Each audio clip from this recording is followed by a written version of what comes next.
The following is a special presentation of the PDF Sports Network.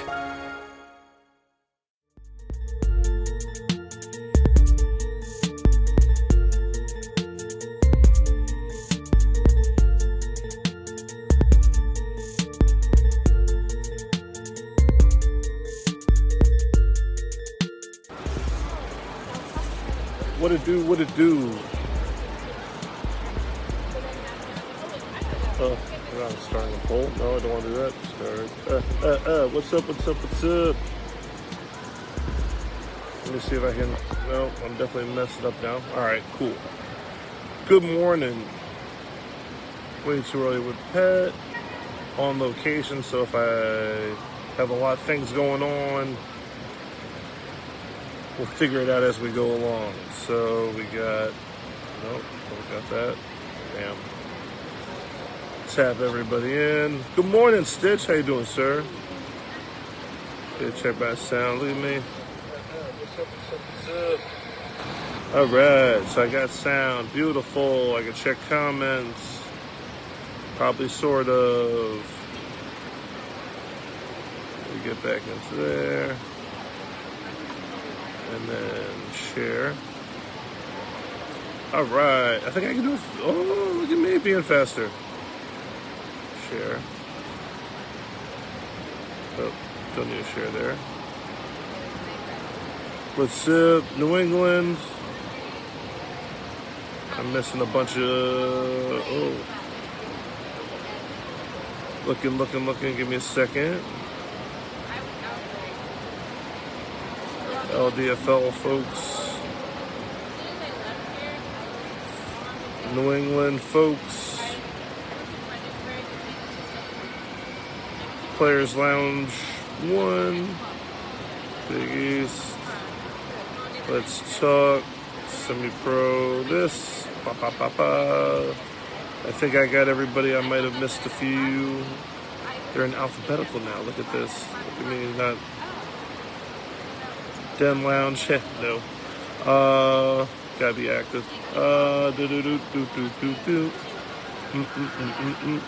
Best damn Eagles group. They probably don't care. Semi-pro football chat. Tap in. All right. If I miss somebody, I'll come back around to it. Good morning. So we have. I got all the. Once everybody hears me, boom, that's definitely in that group. American football. Got it. Oh, that was quicker. Look at me. New York football group. Cool. Good morning. So, what do we got going on? Well, let's check some of the action from yesterday. Hold on, let me get you the visual. So, National Harbor, Washington, D.C. This is, well, I'm not going to mention the name because I don't want PDF putting it on a byline right next to me and then have people screenshot it. I'm at a resort in Washington, D.C. by National Harbor. There's only two of them. One's MGM, and the other has a really crazy name. So I'm at the other one with the crazy name. Ding. Was removed by, okay, gotcha. Can I see the comment? Live chat? No. Can I see it? I can't see it. All right.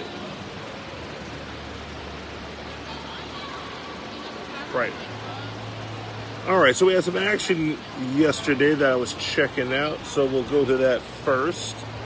And as you're working with me, because I'm on the iPad instead of the laptop, let's check out the scores from yesterday first. We'll start with, there we go. We'll start with the Big East first. Big East had some action yesterday, and they actually have a game today. The Hurricanes play the Bengals today. I think it's a 2 o'clock game out in Betsy Head. Bengals are favored by 4.5. Hurricanes, I believe, are getting their quarterback back, so maybe we can see some good football out of them. The Hurricanes are a little bit lower in the standings, trying to make their way into competitiveness. Let's see if they can make their first step by beating a Bengals team, which was one of my favorites coming into the season. The other team that was at the lower end of the rankings, the Black Panthers, had a very rough day yesterday. They had a home game in Facina Field in New Rochelle against the Green Wave and got shellacked 52-0. So Panthers played 4 quarters. So that is it was a point of contention last week, and there were a lot of people that were very critical. I wasn't as critical, but I was critical. There was a lot of people very critical of the Panthers not playing 4 quarters, and they played 4 quarters. Got beat by a 50 piece, but played 4 quarters. The other games were very competitive games. So you have 4 teams playing very competitive football, which is why I'm liking this season better than previous seasons. Plus the fact that I don't have a team to prepare for the rigors, so it works out a lot better for me. So in the Golden Lions Dolphins game, the Dolphins were up for a majority of that game, including the end. So real quick, just so you know, there's a lot of stuff going on here. There is a cheerleading competition. It's like a Bring It On convention here at National Harbor. We got hair, we got makeup, we got glitter all over the place. Yeah, it's a cheer convention. There's a cheer convention and a book convention at the same time going on here. So this is pretty interesting. Hundreds of, it's a Bring It On convention. Back to the scoreboard. Golden Lions came back on that game and won 14-13 on a Larry Garcia to Kadeem Wilson touchdown pass. So Golden Lions remain undefeated. So that's positive. There was a lot of conversation in the room about the Golden Lions being overrated and playing in such a way that they're not playing down to competition. Maybe they're just not as good as we thought they were. So in the upcoming weeks, we will see if that's true going up to that last game of the year where the Green Wave go up to Connecticut to take on the Golden Lions. Again, there will be no trophy on the line that day, but I think that it will be a very critical point of the season in terms of setting the tone for the playoffs. So Golden Lions were a 10.5-point favorite in that. They failed to cover that 1-point victory and in comeback fashion. So that's interesting. By the way, for all the folks that were critical of my the spreads, it's 27 points altogether, and it's 32.5 on the over-under. So we're within a touchdown on a couple of these. Just saying. And in the other game, the other competitive game, 7 a.m. Oh, yes. Got a lot of stuff to do today. If you were checking out my if you were checking out my festivities yesterday, went to the MLS game with Anthony at Audi Field, DC United. They ended up losing 1-0. But if you've ever been to DC, Audi Field, very nice facility, very nice field, very nice stadium. And the DC Defenders play there. And there's some really good sight lines. So I might be down here for a Defenders game before the UFL season gets out, because a game in there would be pretty impressive. The old RFK Stadium was a dump. FedEx Field is a dump. The Commanders are a dump. Even I know Jaden Daniels, blah, blah, blah. Yeah, they're still trash. It's still the Commanders, Redskins, whatever you want to call them, the football team from the nation's capital. They are just as overall incompetent as Congress, which is why they fit so well here in Washington, D.C. But I digress. So the Wolfpack and the Crusaders went into overtime at 8-8, and on a reverse, Grizzle gets into the end zone and scores the game-winning road trip. Yeah, Defenders, UFL road trip. I'm down for it, Earl. So the Wolfpack won in overtime, 14-8. That's their second overtime victory of the season. Again, we're talking about close victories. We're talking about not having blowouts as a disappointment. So overall, I think those are good conversations to have. If we thought that the teams were so far apart from one another at one point, maybe we were wrong, or maybe the teams that we thought were in the bottom teams, maybe they just got an influx of talent that is taking them to a point where they're competitive. So, is what it is. So in that one, the it was a 1.5 spread. So for an overtime game, come on now, that's pretty good. And there was 22 total points, and the over/under was 23.5. So again, the odds makers are heating up on this. By the way, again, the other day, the Patt parlay of the week, one of the Patt parlays of the week was two games that were 25-point blowouts. And one of the games last week was 26-0, which obviously was one. And the other one, which would have hit over the 1.5, ended up being 24. She's doing laps with that damn trash can. It's absolutely hilarious. The other game was 24-0. So it was 1 point away from being from hitting. So again, I'm not saying I'm Vegas, but that's pretty impressive. I'm just putting that out there. So yeah, Wolfpack 14-8, Crusaders now 0-3, and at one point they were the number one rated team in the league. You were at the third and fourth part of the Dolphins game, Golden Lions game. That part was intense, like an intense playoff game. Yeah, this is way too early, I know. Indeed. So we're having good football. So, but again, in semi-pro football, the only thing consistent is the complaining. So there will be complaints about everything. If all of a sudden the NFL took over semi-pro football and everybody was uniformed and paid, guys would still be complaining about, not being an NFL player or whatever. They would find something to complain about, because they always do.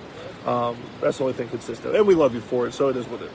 So that was the Big East. So the Big East standings are moving. What I'm going to do is, because I have spring break this week, shout out to DOE for the spring break, I'm going to, good morning, what's up, Juan? I'm going to go live when I get back to New York to do my Bleezy breakdown of, probably got to do the Black Panthers offense, or lack thereof.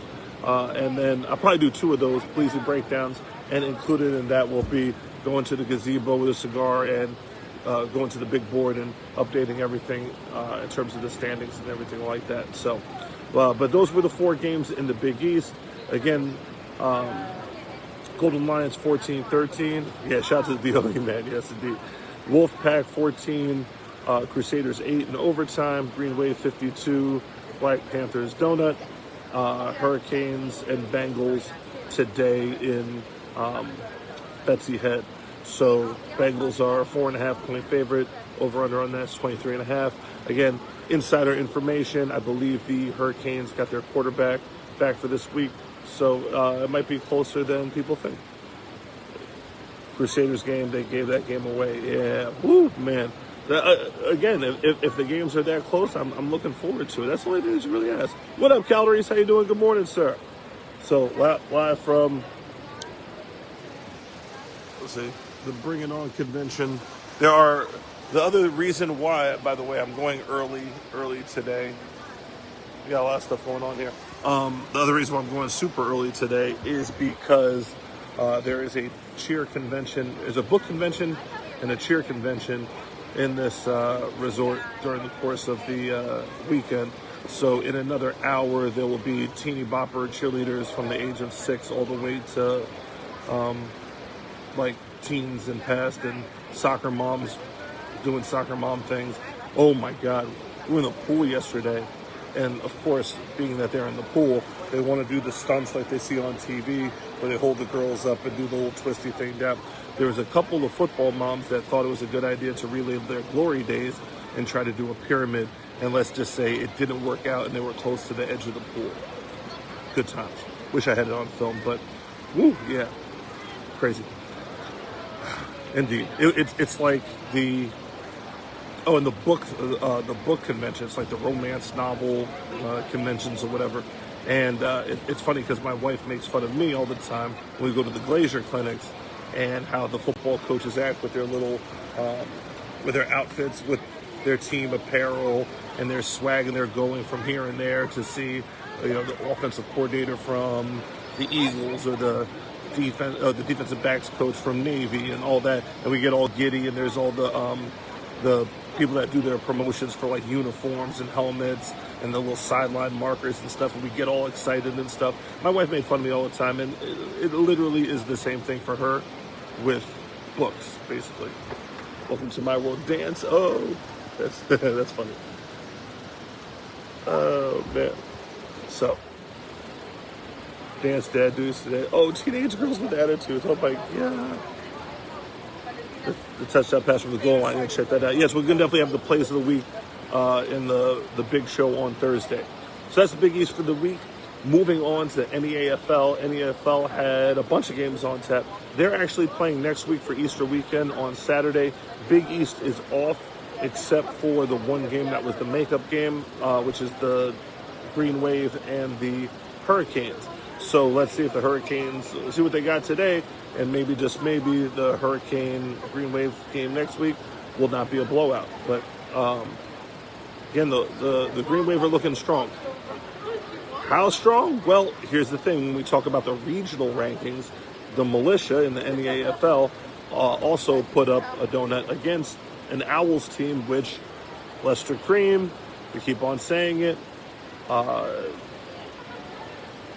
but now their record is starting to indicate that it might be an off year for them fully, and that they won't be able to get up out the casket or resurrect themselves before the end of the season. But the Militia took out the Owls 26-0. So if that was maybe a little bit more competitive, you could make the case for the Green Wave going from 2-1 in the regional rankings. But Militia 26-0 over a team that's much more competitive than the Black Panthers team. I think that we're going to keep the 1 and 2 spots just the same for the course of this week at least. But Green Wave definitely did what they had to do. You only play what you got. But shout out to the Black Panthers for finishing that game. Pride was on the line, and they definitely got it. So next one up, Tide versus the Eagles. Tide ended up winning 6-0. This was not a forfeit. I guess the rain, the weather, it was nasty here, so I imagine it was nasty up there too. Tide were able to squeak that one through and remain undefeated. For the spread maker on that one, 7.5 point spread, and it ended up being a 6-0 game, or a 6-point game, so pretty impressive. Also, for my spread maker as well, Unit Raptors. Unit ended up winning, and Unit starting to make a move on this thing. Yeah, there's glitter, there's sparkles, there's sequins, there's all types of stuff here in DC. Bring It On convention or whatever it is. Okay, so the Unit and the Raptors was 20-6. The over-under on that was 25.5, and 26 points were scored. So again, having fun with some of this stuff, you're getting pretty close to this thing. So make sure you get your picks in. If nothing else, for bragging rights, to make it fun. Money ruins a lot of things.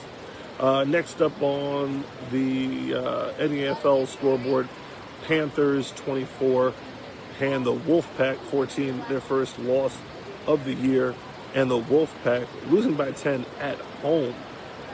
At home. Tough one. So I hear you, Tide. Okay, I hear you. I know you told me last week. I can admit it. I'm got it.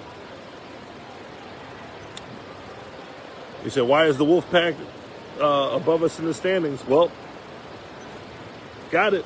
Totally understand. I get it now. But again, the Eagles, it's not really a quality win. Only scoring 6 points, so I'm worried about that. But you won the football game, which seems to be the theme. The theme for this week is, at least we won, with the exception of the Green Wave, obviously. But Wolfpack get handed their first loss of the year.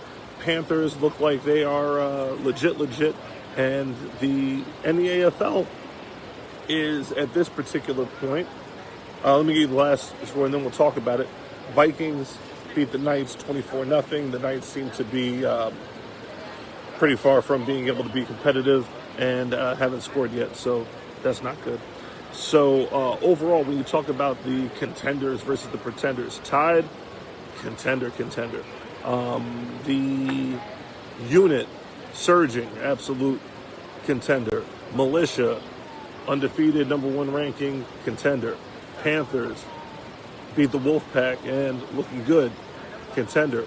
Wolfpack, one win does not knock them out, absolute contender. So if you get 5, and again, we can't count out the Raptors. The Raptors still got to show me something. But when you got 5 teams that seriously are in contention for the championship, you got a pretty solid league. So big shout out. Anybody who's saying that the football is worse this year are just, at this particular point, just being sourpusses and are mad because they aren't relevant, because this is some really good competitive, balanced football. So I know certain people, including Sean Spencer, have been preaching for a while now about parity. Well, we have parity now. And this is what parity looks like. Yes, it does. Cool. I thought you were requesting CJ. Gotcha. So 5 teams being competitive. Man, look, that's a pretty good go at it there. Love that. So next up is the ECFL scores from yesterday. They have the first in-season fold with the Raiders. The Warhawks got a forfeit win, 6-0 over the Raiders. That game would have been the price of the gas to get down there. It probably would have been a 50-something to nothing blowout, if at all. So the Raiders fold up shop and are done for the year. Execution-wise, no, very sloppy. Oh, okay, Juan. But what about the weather? Is the weather playing a factor? Because the last 3 weeks, at least, have been rainy, windy, nasty, cold weather games. So execution, okay. Maybe I'm giving excuses. That's valid. I could be making excuses. But last year, throughout the spring, it was sunny, clear, warm days. So maybe it looked a little better last year. I don't know. But again, last year, there was not many people, I should say, paying attention to any teams besides the Canes, the Knowles, Patriots, maybe, for better or for worse. And that's the last time, because I told Molly I would not mention the Patriots at all, because we're talking about the past way too much. But this year is exciting. Come on now. And ECFL Cardinals, this was a little bit of a surprise, especially with a donut. Cardinals served up a donut to the Bulldogs. Bulldogs coming off that big win against the Ducks, and then they end up getting blanked 21-0. Don't know what happened there. Got to check the film on that when I get back. And on this one, on the last one, also indicative of the weather, or otherwise it would have been probably worse. The Falcons beat the Bruins and had the highlight, I think the highlight of the year. They had the, the dude that played for South Carolina. Oh my God, the defensive lineman. Please help me out in the comments. There's a defensive lineman, I was about to say Jerome. It's not Jerome. Jesus Christ. He played at University of South Carolina, and then ended up being drafted by the Texans, I believe. He was like a number 1 pick. Please help me out in the comments. Clowney. Yes, Clowney. They had a Clowney play, that play that Clowney had in the, whatever bowl that was. It was one of the second-rate bowl games, Outback Bowl, and against Michigan. Clowney. The Michigan-South Carolina game, that Clowney basically took the number 1 pick on this play, where they had done a measurement and cheated South Carolina. Jadeveon Clowney, thank you. Gave him the first down when it was clearly short, and then the very next day, Jadeveon Clowney went right through. Juan's not having it. Went right through the line, hit the back, and then took the ball from him, and the helmet went flying. It looked just like that. It was Michigan in the Outback Bowl. Yes, indeed. It looked very similar. Am I bugging? Am I gassing? I could be just overdoing it. It could be overreaction. Again, I would not be nearly doing this type of stuff if I had a team to coach. So retirement is a blessing. Juan, I hope you're enjoying it as well, sir. and making the most out of it. It's a lot of fun, especially checking in just a little bit. It's like being a grandparent as opposed to being a parent. A lot less responsibility, get all the good, fun things at the expense of not having to do all of the headaches. So, Falcons and Bruins, 15-0. That spread was 23.5, and then the over/under was 26.5. So it's bad. Bruins haven't scored in like 3-4 weeks.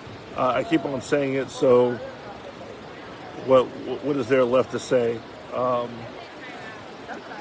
can't score, you can't win, and getting donutted week in and week out is a tough go at it. So again, those are the scores from this past week. Let's move on to this upcoming week. I hope that I have this right. I think I have it right, but we shall see. April 19th, Easter weekend. Big East generally has off, except for a reschedule of a Hurricanes Green Wave matchup. We're going to open up that at a 24.5 point spread and over under at 31.5. This one might move based on the Hurricanes' performance today against the Bengals. Again, that's the only one game that has not been played yet from this week with a Sunday kickoff at 2 o'clock. In the NAFL, they said, hey, you know what? Forget Resurrection Day. We're going to handle it on Saturday. Keep it moving. So you got the Knights at the Panthers. Expect that the Knights are going to get blanked on this one. But I'm still giving them a little bit of credit, I guess, with the 17.5 spread and the over-under at 20.5. With Easter weekend, typically the scores get a little bit lower. People missing on vacation and stuff like that. Plus, I think the Panthers not going to go full Monty on the Knights. And the Knights have to travel to them, so that sucks. Militia versus the Raptors. This could be an interesting one if the Militia take them lightly, but Militia is looking really, really solid. 13.5 point favorite over the Raptors. You see the over under there at 26.5. They also have the Unit and the Wolfpack, which seems to be our game of the week this week. Let's see if the Wolfpack can bounce back. Let's see if the Unit can get through the rest of the season without any hiccups. Right now, you're thinking that they should be one of those undefeated teams. We shall see. The Vikings play the Bullies in a game that this should be competitive, but again, people aren't really paying too much attention to because they're on the back end of the standings. But to see good football on the Easter Saturday, man, everybody's a winner on that. In the ECFL, Bulldogs are at the Falcons. Now, which team will show up? I do not know. If it's the Bulldogs team that played the Ducks, this is going to be a good one. If it's the Bulldogs team that got whooped by the Cardinals, then them going to the Falcons, probably going to look pretty much the same. The Bruins against the Cardinals, as you can see here, this is where I'm at with it because we haven't scored. So 21.5 point spread, and then the over-under also 21.5. Bruins getting shut out again. That's my prediction on it because the Cardinals just shut out the Bulldogs. That's going to be a very tough go at it, and I just don't see the Bruins offense being able to get off the mat at this point. Ducks at the Warhawks. So the Ducks had a week off to stew about their loss and get themselves back together, and this is a big one going up to the Warhawks. That's your game of the week overall, I think. I wish. Well, yeah, I wish now because the Bulldogs screwed the pooch this week. I wish that was Ducks undefeated going to the Warhawks undefeated in that one. But alas, the Ducks they blew it. So it is what it is. Pat's parlay update. I don't have the officials. The official results from yesterday, but DeJure, come on, bro. He ended up with less yards than Kevin. I didn't get the attempts for my bet with Drewski. By the way, there's an amazing steakhouse in this resort that I'm at. Shout out to the Gaylord Hotels, pause, in Washington, D.C. National Harbor. Again, PDF, don't do me dirty and put the byline right there about where I'm at. Kingston Lions of Ed. So Green Wave and Panthers finished 3 quarters. They actually finished 4 quarters. So on that one, if you took the over on the quarters, which I think is, again, it's been a good thing out of a challenging situation when you go to some of the semi-pro, the uniqueness, I should say, of a semi-pro, of guys showing up, guys not showing up, playing games, not playing games, finishing games, not finishing games, and having a parlay on that. So they did finish the 3 quarters, so they got that. Let me go to the graphic real quick to check out the parlay from last week. So Green Wave and Panthers finished 3 quarters, so that's over. Mike Lowry, I don't think had a touchdown, but he definitely didn't have 2. Otherwise, the Crusaders would have won. So that was an under. DeJory had less yards than Kevin, so if you chose DeJory, you were correct. And then Dolphins and the Golden Lions passing touchdowns, I believe 2.5. I believe that was the under. I will double check with Kev. Anybody at the Golden Lions Dolphins game can confirm. I know Kadeem had 1 touchdown pass. So was there 3 altogether? We'll check that on the parlay and let you know at the big show what the parlays finished up last week. And that's pretty much it. So 8 o'clock all finished. Check to see the comments. Yeah, Dave, don't do the whole like Gaylord Hotel pause. Like, don't do the byline right here, or worse yet, like put it anywhere up here. Like, if you got, just flash it real quick, pause, like down. It is getting worse and worse. So just put where I'm at, like somewhere like off to the side, not above a certain level. Did not play. So got it. So he did not play. So just so you know, wait a minute, which one didn't play? Was it DeJory played? Lowry didn't play? Oh, the overhit on that. Okay, nice. Thank you, Earl. So there were 3 touchdown passes. Was it 3? Was it 3 or 4? How close did Vegas get under this one?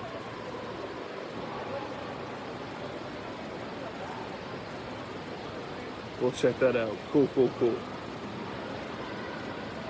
Yeah, so Dave, yeah.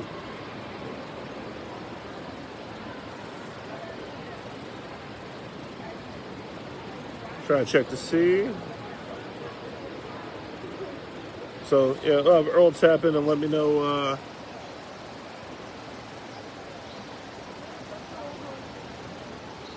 Trying to figure out how to do this. Give me 1 second. Hold on. Feeling vibes for 1 second. All right.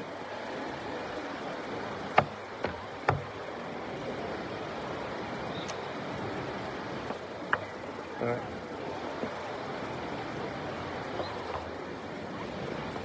This break is sponsored by. Nobody, I'm just trying to get myself together. Give me a second. I definitely have to learn how to use this iPad. Bing, bing. All right.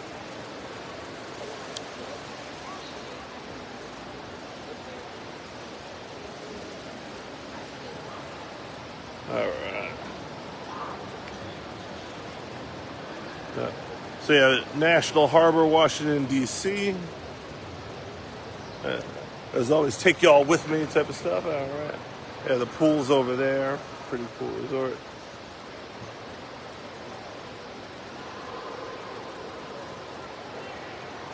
All right, so indeed, cool little weekend, and actually, big shout out to Howard University. Me and the kids went over there, hung out, saw the basketball team. You can see, yeah, it's Bring It On convention here. So the Howard University basketball team was putting in some extra work yesterday, and I was able to check them out, get some extra work in, get some practice in. It was pretty dope. Very, very dope. What else? Went over to George Washington, checked out Fordham. You know, I'm a big Fordham fan. Check them out. Pretty dope. And then went to the MLS game at the DC United at Audi Field, which was pretty cool as well. Very, very cool. Again, DC Defenders UFL. If there's a, I know that they have to play at Audi Field, which is a lot nicer, much smaller, but a lot nicer than FedEx Field. Absolutely down for a road trip to see a Defenders game. Haven't gone to a UFL game yet. Of course, spring football, they don't show any love up north. Usually you have to go down to like Alabama or some crazy part. Sorry, Q, it's a crazy part of the country in order to see spring football live. So it is what it is.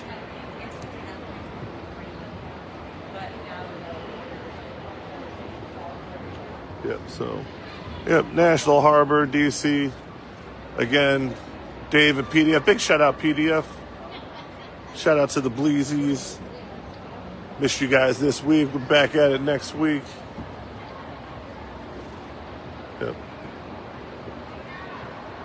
Yep, when I tell you, like, literally the whole entire place is packed with Bring It On. So got the dun, dun, dun, dun, dun, dun.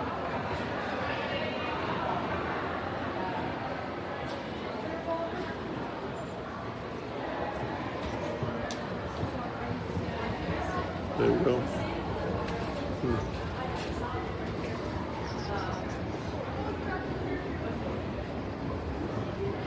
They have these like clothesline pins. I think it's like some type of cheer cult thing. I don't know.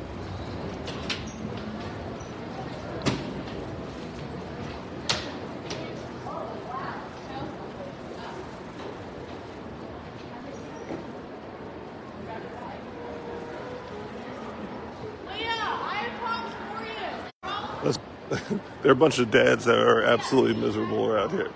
Absolutely hilarious. Yep, they're getting their palms stuffed together. Who's double R? Somebody lost their double R. Who's RR? RR. I don't know what you're spelling with the RR, but yeah. What up, Sherrod? Yes, indeed. I was talking about the trash can that is FedEx Field. Very, very fitting place for a trash team like the Commanders to be playing at. I know you're going to say Jaden Daniels. Yeah, whatever. You'll find a way to screw it up like you did Robert Griffin. So, and that's pretty much it. So, as I head out for another episode of Way Too Early with Pat from National Harbor, this is Dave Patterson. We'll see you this upcoming week. Have a good one.